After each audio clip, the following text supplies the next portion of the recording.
Welcome. The topic for today is Shabbos preparations. Hachanot Shabbat. Immediately before Shabbos. What can we do right before Shabbos to accept the Shabbos in the best possible way? When God gave us the mitzvah of Shabbos, right before He gave us all the restrictions, He gave us a word of introduction. Right before God tells us what we're not allowed to do on Shabbos, He says an extra verse. It seems superfluous. Sheishes yomim ta'avud. 6 days you shall work. Ve'osisa kom lachtecha. And you should do all your activities. Now we know that there's no extra words in the Torah. This is seemingly superfluous because the mitzvah of Shabbos is to rest on Shabbos, to stop. And yet God tells us 6 days work. And do all of your activities during the 6 days. And why do we need to know that? Isn't it obvious? So Rashi, the great Torah commentator who brings the explanations of the Midrash, says the following. You should do all your activities. Shabbos, when Shabbos arrives, it should be in your eyes as if all your work is done. That you shouldn't have to continue to consistently think about work on the Shabbos. This is the introduction to Shabbos. What God is telling us is that if a person really wants to experience Shabbos, if you want to understand what the purpose is for all those prohibited activities, the purpose is to reach a mindset where you'll be able to experience God's presence on Shabbos. We know that on Shabbos is a spiritual day. The Zohar says, Yom HaDinishmasa, it's a day of the soul. God visits our homes and our hearts. In order properly to receive Him, in order properly to sense Him, it's necessary first to have a change of mindset. This is what God is telling us. Sheishes yomim ta'avud. You want to work? Do all your work during the 6 days. Ve'osisa kol melachtecha. All of your activities should be completed by the end of the 6 days.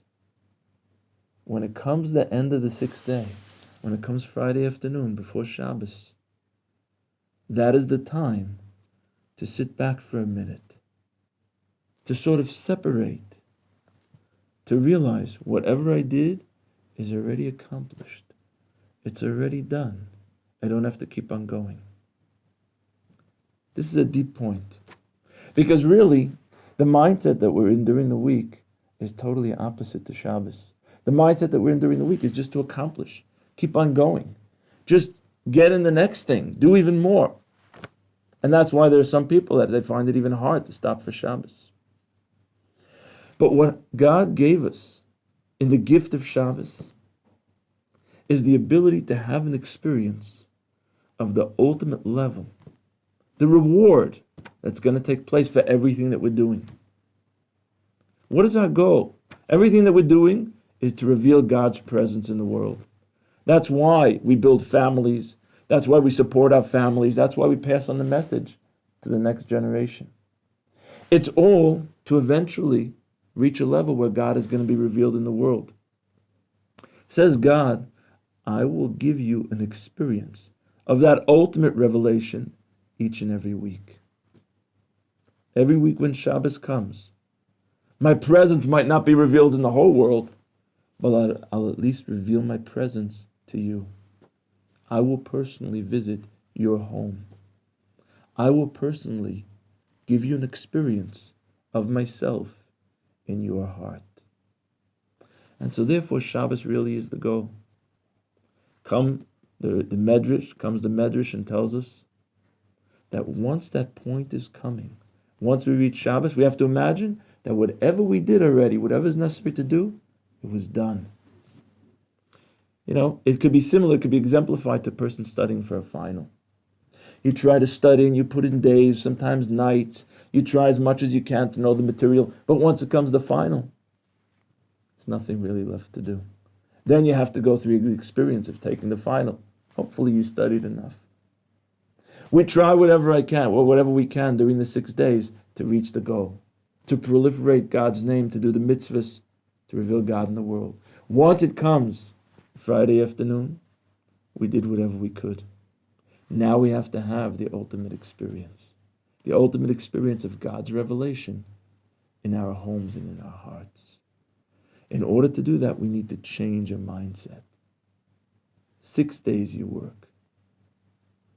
All of your activities are done. Now before you come into Shabbos, go in relaxed. Go in ready for the experience. If you want to sense that experience of God in your heart, it's very subtle. The introduction to Shabbos is be in the right mindset. And so therefore, I'll just share with you a word of advice. I haven't seen it in any sefer, but I just think that according to this, it's totally appropriate. That it's only proper that a person could take out 10 seconds to 30 seconds before Shabbos just to relax. We're constantly running. We run to the last second before Shabbos. The real preparation to receive Shabbos is just to relax. Change the mindset. Take a deep breath. Doctors say that deep breaths actually have a physiological effect on a person. It actually, physically, causes a person to feel relaxation. Take a deep breath. The way that we're supposed to. Just to review, the way that a deep breath works is a person breathes in through the nostrils, slowly. Once your lungs are filled, you hold the air for about 5 seconds. And then you let out the air through your mouth slowly. Try to do this once, twice, 3 times before Shabbos. See, the Shabbos experience can be totally different. And so now we come to the actual preparations that a person needs to prepare halachically before getting ready for Shabbos. Let's assume it's 15 to 20 minutes before Shabbos is coming in. What am I supposed to do? I did all the preparations previous to that. What do I have to do now in the last minutes right before Shabbos? So the first preparation is remove and separate all muktzah items. Take out, if you're holding any muktzah items in your pockets, take them out, put them in a separate place where they could be for all of Shabbos. The word muktzah is loosely translated as removed. And what it means is that the Sanhedrin restricted us from moving any item on Shabbos that's connected to some sort of prohibited activity. It's not from the Torah. It's not one of the 39 prohibited acts. But the Sanhedrin saw it appropriate to prohibit us to move any object that's connected to one or another prohibition. A pen, for example, is used for writing. Cannot move a pen on Shabbos. A hammer is used for fixing. Can't move a hammer on Shabbos. Any electrical device that works with electricity is setting off a little spark, a little fire, becomes muktzah, removed. A lot of times a person is visiting at someone else's house, he comes as a guest, he has things in his pocket. At this point, 15 to 20 minutes before Shabbos comes in, make sure that your pockets are empty of muktzah. That means take out money, take out keys that are not going to be used, credit cards, debit cards, a remote control. Put it on the side. Because this all helps us, of course, to get into the stage of being ready for Shabbos. We set aside all objects that have to do with any prohibited acts. The second thing that's necessary to do right before Shabbos is to get dressed in honor of the Shabbos. We learned that the prophet says, "V'chibadetoi." True, you could theoretically keep Shabbos by just sitting in your place and not doing any of the prohibited acts, but you need to relate to Shabbos in a respectful way. Almost as if you were receiving the most important guest that you can imagine in the world. What would you do? If you would have the greatest Torah authority of the generation. Or, in contrast, if you would have one of the greatest prime ministers or heads of government in the world who would give a personal visit to your house. You know that all the cameras in the world are going to be on you. What would you do? You'd certainly wear your best. You'd fix yourself up. You'd make sure you're well groomed. That's the way we should be for Shabbos. Before Shabbos comes in, put on Shabbos attire. Make sure that everything is orderly. Polish shoes. For women, it's even appropriate to put on jewelry. As if you were receiving the most important guest who is coming. The third preparation to do at this time is to complete certain acts of hygiene that are connected to prohibited acts on Shabbos. Because we can't do those acts on Shabbos, we'll try to do them right before Shabbos. One of the acts that we can't do on Shabbos is called smoothing. What it means is to take any substance that has a dense consistency to it and smooth it out. That would be prohibited to do on Shabbos. For example, if you ever have a wax candle and you take a little of the wax when it's still a little hot and you could bend it or smooth it, that would be prohibited to do on Shabbos. What's connected to us practically is that this applies to a lot of types of creams, ointments that have a dense consistency to them, cannot be smoothed, which means that we can't really apply those creams if they're very thick. If they're thick and cannot be poured, we can't apply those creams on Shabbos. And so therefore now would be the time to put on any creams, any types of thick, dense consistency. For example, it's prohibited to use stick deodorant on Shabbos, or be prohibited to use lipstick on Shabbos, because we're smoothing a thick type of surface. And so therefore, now would be the time to do all those things. Put on any type of makeup, any creams or ointments that are necessary throughout Shabbos. Connected to this aspect of getting ready for Shabbos, also brushing the hair. To brush one's hair on Shabbos strongly is prohibited, because one of the prohibited acts is to pull out hair. And whenever we use a brush on Shabbos, if a person has any type of long hair, if you brush it strongly, it's definitely going to pull out a hair. So there is a way of brushing on Shabbos. It requires getting a special brush for Shabbos that has soft bristles, and to brush the hair very softly, only from on top. But if a person really wants to brush and groom their hair properly, it should be done already before Shabbos. It needs to be done before Shabbos.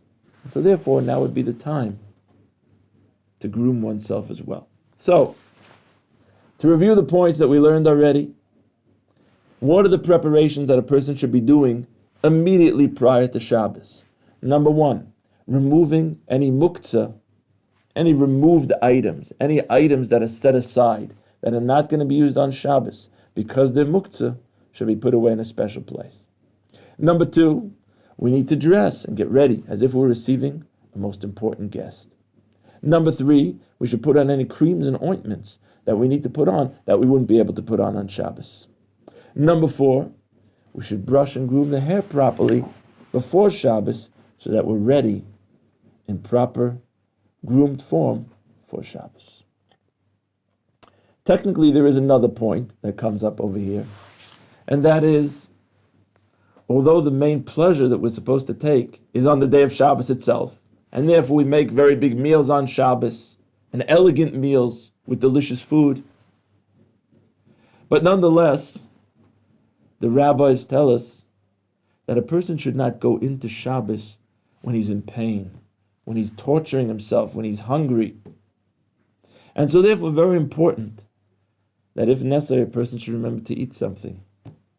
Very often, especially when it comes to summertime and a person accepts Shabbos late, So the meal is not going to be till very late at night, sometimes 9 or later at night.